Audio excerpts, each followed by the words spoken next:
반갑습니다. 장종료 시장점검입니다. 코스피 지수 상승 마감했고 이제 분위기가 굉장히 많이 개선이 되고 있습니다. 이 분위기 개선에 대해서 우리가 해석해야 될 부분들, 앞에 과거에 항상 이제 주식이 부동산 다음에 움직였다라는 거. 근데 지금 부동산 시장을 보면 뭐 내렸다가 반등은 했지만 이 추세적으로 상승을 한다든지 뭐 그런 분위기는 보이지가 않습니다. 그래서 주식 시장의 반등도 한계가 있을 것이다. 그리고 주식은 부동산 다음에 상승한 거 외에 그 환율의 영향을 많이 받았다라는 거. 그럼 지금 환율을 봤을 때 원달러 환율이 많이 안정이 됐는데 그 환율이 지금 1,291 원입니다. 예. 그래서 그 어느 정도 안정을 찾아가고 있으니까 단기적으로 나쁘지 않을 것이다. 그리고 유가하고 우리가 연관성이 그렇게 크지는 않지만 유가 안정이었을 때 대체로 괜찮았다라는 점을 고려하면 지금 이 세 가지 요인 모두 그렇게 나쁘지 않은 상황입니다. 그래서 시장은 최악은 지나갔다라고 볼 수 있고 이 최악이 올해 저점을 깨지 않았기 때문에 내년에 대한 기대가 한층 높아지는 그런 상황입니다. 물론 이제 인구 구조나 경기 침체의 강도나 이런 걸 봤을 때는 굉장히 절망적인 그런 상황이지만 항상 그 어떤 위기에는 대응이라는 게 나와서 그 위기를 수습을 하거나 아니면 과거에 위기가 있었기 때문에 그 위기가 아예 일어나지 않거나라는 예방을 하는 그런 모습들을 볼 수 있는데 이번에 예상하는 건 이 예방 쪽이다라고 볼 수 있습니다. 실질적으로 우리가 1997 년에 IMF 구제 금융을 맞았을 때 뭐 준비가 안 돼 있고 처음 맞는 거다 보니까 굉장히 혼란을 겪었고 2008 년에는 한번 겪었기 때문에 잘 수습을 했습니다. 그리고 지금도 사실 어떻게 보면 위기라고 볼 수 있는데 이때는 예방을 하려고 한 건 아니지만 경제 주체들이 예측을 하고 대응을 하니까 '예방이 됐다.' 예 요렇게 해석을 하는 게 적절할 것 같습니다. 자 그래서 시장이 이제 안정을 찾았고 '점진적으로 좋아진다.'라고 가정을 했을 때 항상 그렇지만 지수가 좋아진다라는 것은 개인이 매도를 한다라는 얘기입니다. 이 개인이 매도한다라는 것에 대해서 우리가 있는 실제의 현상 그러니까 이 실제의 현상을 우리가 인지를 해야 되는데 개인이 매도한다라고 하는 것은 개인이 팔아서 올라가는 종목이 있고 개인이 매도해서 내려가는 종목들이 있습니다. 대형주들은 개인이 매도하면 올라가고 중소형주들은 개인이 매도하면 내려갑니다. 예. 그래서 당장의 현실은 이 실제적인 흐름은 지수가 상승하면서 대형주가 반등하고 중소형주는 오히려 요 시점보다 더 내려간 종목들도 있을 겁니다. 예 그래서 이 수급에 불균형이 있지만 시간이 지나면 시간차를 두고 점차 비슷해지는 경향이 있기 때문에 가격적인 측면에서 대형주보다는 중소형주의 매력이 훨씬 더 높아진 그런 상황으로 정리를 할 수 있겠습니다. 자 그러면 오늘은 우리가 이제 관심을 보여야 될 게 그 해외 증시에서 일본 증시입니다. 일본이 이제 과거에 이 뭐 잃어버린 30년 이런 걸 벗어나서 질주를 하고 있는데 그 이런 현상에서 그러니까 이런 현상을 누구보다 먼저 예측한 사람이 그 워렌 버핏입니다. 그래서 워렌 버핏이 일본 증시에 투자를 했고 과거에 이제 그 버블 경제 때 거의 4만에 육박한 지수였는데 33,000까지 회복했습니다. 이건 뭐 30 년이 걸렸다고는 하지만 그 당시에 지수를 기준으로 놓고 봤을 때 그 당시에 물렸던 사람들이 본전을 찾아가고 있다라는 거. 근데 그 30년 동안 기준금리가 0% 였기 때문에 거의 0% 였기 때문에 30년 동안 이게 본전을 찾는다라는 것은 본전이 아닌 다른 것과 비교하더라도 그렇게 나쁘지 않습니다. 가치를 지켜냈기 때문에 그동안. 예 그래서 일본이 의외로 뭐 표현하자면 이 "죽은 쓰레기통에서 꽃이 피었다."라고 할 정도로 굉장히 우회성을 가지는 모습인데 그 워렌 버핏이 이제 종합 상사에 투자를 했고 그게 엔저라든지 그런 무역의 어떤 동향을 봤을 때 아주 지나고 나서 결과론적인 얘기지만 굉장히 해안이었고 적절한 투자였다라고 볼 수 있습니다. 그래서 워렌 버핏은 지금 엔저로 인해서 손해를 보고 있기는 한데 이 엔화 환율을 보면 엔달러로 봐야 되는데.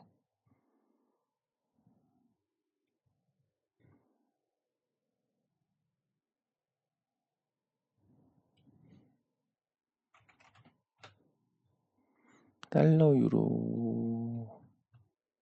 아니, 엔으로 찾는데.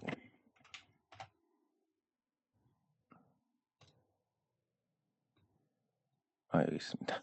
자, 엔달러로 보면 이제 지금 당장 거의 고점이라고 볼 수 있는데, 엔화 약세에. 예, 그리고 이제 제자리로 돌아가는 과정일 텐데, 워렌 버핏이 투자했던 시점이 언제였지? 일본 종합상사 주식을 사들이기 시작한 게 이 시점이었습니다. 그러니까 요 시점 기준으로 해서 약 환율로 봤을 때 40% 정도 손해를 본 것 같습니다. 근데 주식이 한 4배 정도 올랐으니까 환차손을 제외하더라도 나쁘지 않은 수익률을 올리고 있을 것 같은데, 이 주식이 안 빠지는 상황에서 만약에 엔화가 제자리로 돌아온다라고 하면 워렌 버핏의 수익률은 아주 기록적으로 또 좋지 않을까. 야, 저 참, 음, 참 뭐라고 해야 됩니까? 별거 아닌 것 같지만 예, 잘하는 것 같습니다. 그래서 이제 일본 증시가 살아난다 그러면 우리 증시에 어떤 영향을 줄 것이냐, 이게 핵심입니다. 뭐 일본이 좋아진다 나빠진다, 엔화에 투자해야 된다, 이거는 이제 1차원적인 얘기고, 일본 증시가 좋아진다라고 하면 두 가지 측면을 생각할 수 있습니다. 예, 일본하고 한국 증시는 어떻게 보면 포트폴리오가 비슷합니다. 그래서 일본 증시로 자금이 몰릴 경우에 한국 증시를 매도하고 일본 증시를 매수하는 이런 교차 매매가 발생을 할 수 있습니다. 예, 현재로서는 그런 움직임이 크게 보이지는 않고 있습니다만, 앞으로 엔화가 강세로 전환할 경우에 이 현상이 나타날 수 있어서 우리 증시의 상승은 제한적이 될 것이다. 예, 두 번째는 일본은 선진국 증시고 한국은 이머징 마켓입니다. 그래서 시장이 다르기 때문에 이 선진국 증시 중에 일본 증시가 분발한다는 것이 한국 증시에 직접적인 영향이 없을 것이다. 오히려 선진국 증시에서 자금이 빠지는데 일본 증시로 몰린다면 그 높아진 일본 증시 대신에 한국 증시를 매수할 것이다. 역시 교차매매 성격으로. 이 두 가지를 생각할 수 있습니다. 그러니까 이게 뭐 이렇든지 아니면 저렇든지 의미가 없는, 오를 수도 있고 내릴 수도 있다 이런 말인데, 자, 그럼 여기서 이제 제가 결론을 내리자면 저는 확률적으로 봤을 때는 이 선진국에서 자금이 빠지고 위험 선호 현상이 강해지면서 그 선진국 안에서 이제 일본 증시에 자금이 몰리면서 일본 증시하고 비슷한 한국 증시를 이 밸류를 통해서 측정을 하고 일본 증시가 올라가면 거기에 일본 증시를 팔고 한국 증시를 사는 교차 매매 수요가 있을 것이다. 근데 주식 시장의 규모가 한 5배 정도 차이가 나니까 일본 증시를 조금만 팔아도 한국 증시에는 강력한 매수세가 될 수 있다. 이걸 기반으로 해서 지금까지의 우울한 전망들을 다 걷어내고 내년에는 올해보다 한층 나아질 것이다라고 전망을 바꿔볼 수가 있겠습니다. 물론 이 전망도 금리를 올린다든지 금리를 내리지 않는다라든지 하면 예전에 말씀드렸던 그 우울한 전망이 유효한 거고, 금리 인상이 더 이상 없고 확률대로 내년에 미국이 한 1% 정도 금리를 내린다면, 그리고 선거를 고려해서 한국은행이 0.5% 정도, 0.25% 두 번을 선거 전에 내린다면 시장 예측은 방금 말씀드린 그런 구조로 간다. 이렇게 생각하시면 되겠습니다. 예, 댓글 확인하도록 하겠습니다. 예, 감사합니다. 예, 감사합니다. 감사합니다. 제가 주말에 이제 도면 작업을 너무 많이 해가지고 눈이 빨개졌습니다. 근데 이게 거의 눈병처럼 빨개져 버렸는데 한쪽이. 이게 이제 옛날처럼 일을 하면 몸이 고장이 나는구나. 또 몸이 이제 따라오지 못하기 전에, 예, 감사합니다. 따라오지 못하기 전에 이 일을 좀 많이 해놔야 되는데, 예, 걱정입니다. 이 검소하게 생활하는 게, 물론 이제 부자의 미덕은 또 돈을 많이 써서 이 부의 재분배가 일어나게 하는 것이지만 저는 가난하기 때문에 예, 검소하게 생활을 해야 됩니다. 일단 그 사람마다 성향이 다르겠지만 예, 감사합니다. 저는 일단 비싸면 그때부터 맛이 떨어집니다. 예, 감사합니다. 예를 들어서 주식이 100만 원짜리인데 50만 원으로 떨어졌다. 매력이 있지만 100만 원짜리가 200만 원 되면 그냥 딱 싫습니다. 2차 전지처럼. 예, 그때부터 이제 저는 그 포도밭에 들어가지 못하는 여유가 돼서 그 올라간 종목들을 까기 시작합니다. 그럼 귀신같이 이제 제가 까는 걸 멈출 때까지 올라가는 그런 현상이 나타나는데 일단 시장은 제 생각에는 부동산은 이제 사람들이 선호하는 비싼 거를 사는 게 맞는 것 같고, 왜냐하면 외국인이라는 변수가 없기 때문에 한국 사람들의 정서에 의해서 시장 흐름이 주도가 되고 거기에 맞춰서 가게 됩니다. 반대로 이제 어떤 객관화가 된 주식시장, 외국인 투자자도 있고 하니까, 예, 이 객관화가 된 주식시장은 예, 필연적으로 비싼 거를 거부를 하고, 뭐 포스코홀딩스조차 주가가 많이 오르니까 외국인 투자자들이 20%나 던져버리는 일이 발생을 하게 되는데, 예, 그런 것처럼 싼 주식이 아니고서는 매력을 크게 느끼지 못한다. 뭐 오른 종목이 더 오른다, 달리는 말이 계속 달린다. 예, 그거는 초창기 때 얘기입니다. 요즘은 ETF도 많이 나오고 AI 기반의 매매 패턴도 많이 나오고 알고리즘 매매도 나오고 이러다 보니까 귀신같이 이제 초과 수익을 제한하는 그런 모습들이 나오고 있고, 그래서 비쌀 때 쫓아가면 거의 필연적으로 물려가지고 요즘 같은 시장이 마이너스 50에서 조금 회복해서 마이너스 한 40 정도 되는 이런 상태를 맞이하게 됩니다. 자, 그러면 오늘의 이제 과거에 우리가 좀 다루었던 종목이 상한가를 가서 이런 일이 생길 수 있구나. 예, 그리고 여기에서 어떤 특징을 찾아야 되느냐라는 부분을 보고 예, 한번 같이 살펴보겠습니다. 일단 메디아나 같은 경우는 그 대표가 이제 아팠다가 다시 경영 일선에 복귀를 했는데 참 이 작은 종목들은 그렇습니다. 저는 이제 최근에 태양광 때문에 업체들을 많이 방문했고 그 그러다가 이제 어느 정도 깨달은 부분도 있고, 과거에 비해서는 확실히 제가 보는 눈이 좋아졌다라고 자부를 하는데, 얼마 전에 좀 신선한 충격을 받았던 게 그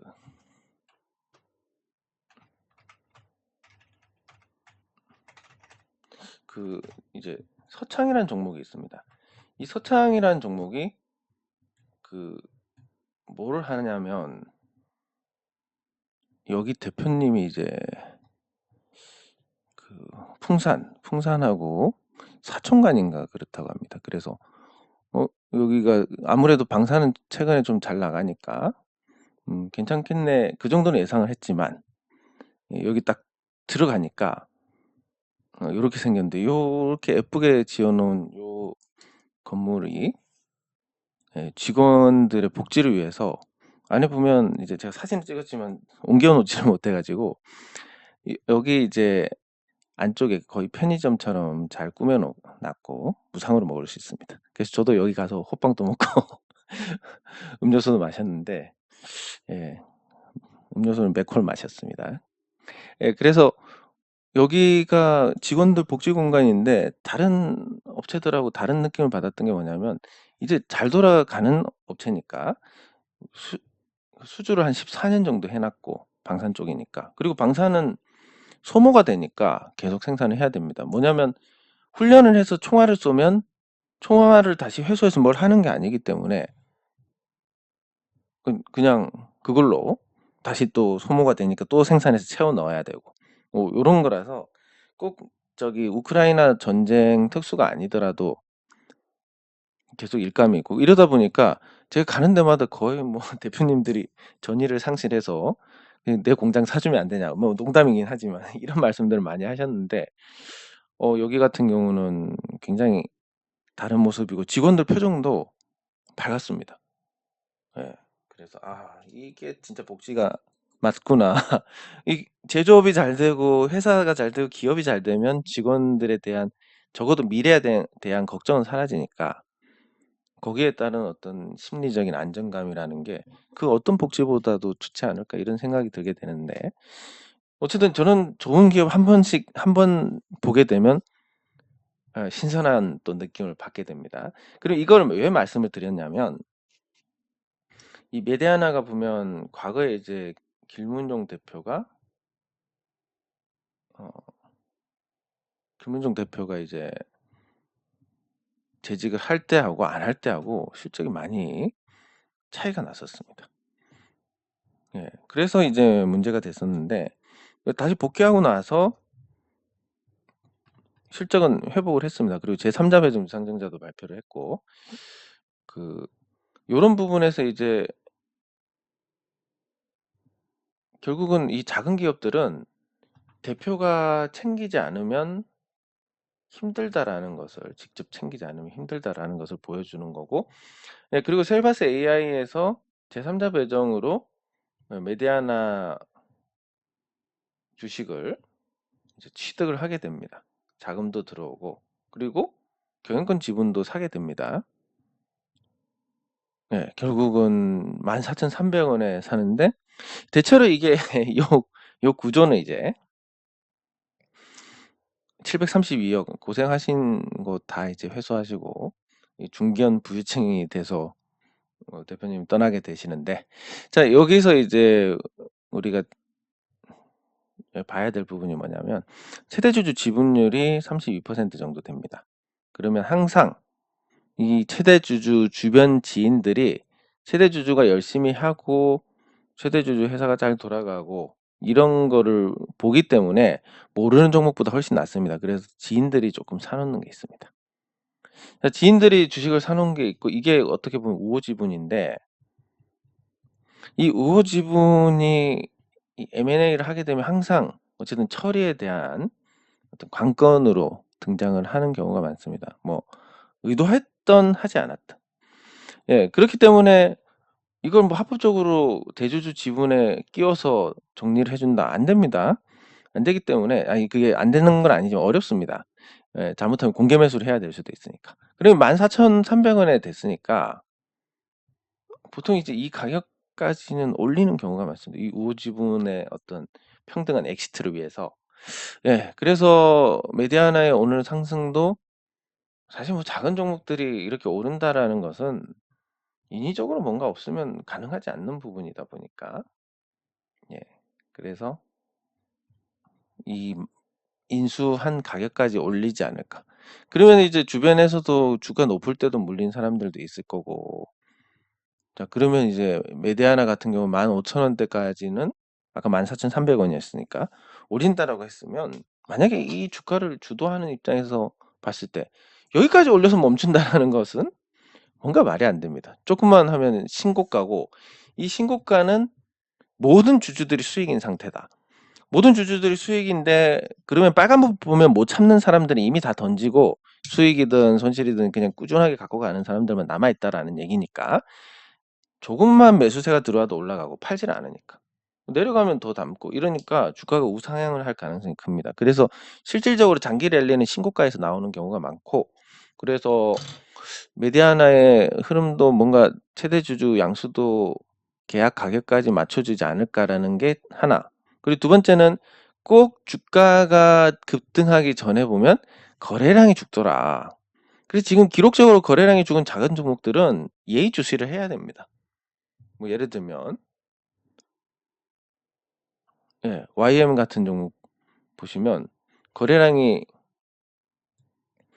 9월 6일 3,000주 됐습니다. 물론 이제 거래량 작은 때보다 더 빠지긴 했지만 이렇게 거래량이 뭐 440만 주 터졌다 3,000주가 터지는 이런 경우에 대해서는 예의주시를 해야 됩니다. 풍강 같은 경우 거래량이 보면 최근에 터졌고 과거에 이렇게 있으니까 요거는 이제 당장 뭐 해당이 안 되겠지만 제노레이 예, 제노레이 거래량 작았던 경우가 5월달 예, 5월달 이후에 뭐 그 어떤 뚜렷한 변화가 없었기 때문에 그렇지만 급등주가 항상 주가가 거의 급등하기 전이 눌림이 들어서 최저점이고 거래량도 최저점이고 이런 걸 따져봤을 때는 아무래도 예, 좀 거래량이 죽고 주가가 많이 빠졌다라는 이런 상태에는 관심을 가져야 됩니다. HK 같은 경우도 얼마 전에 15,000원이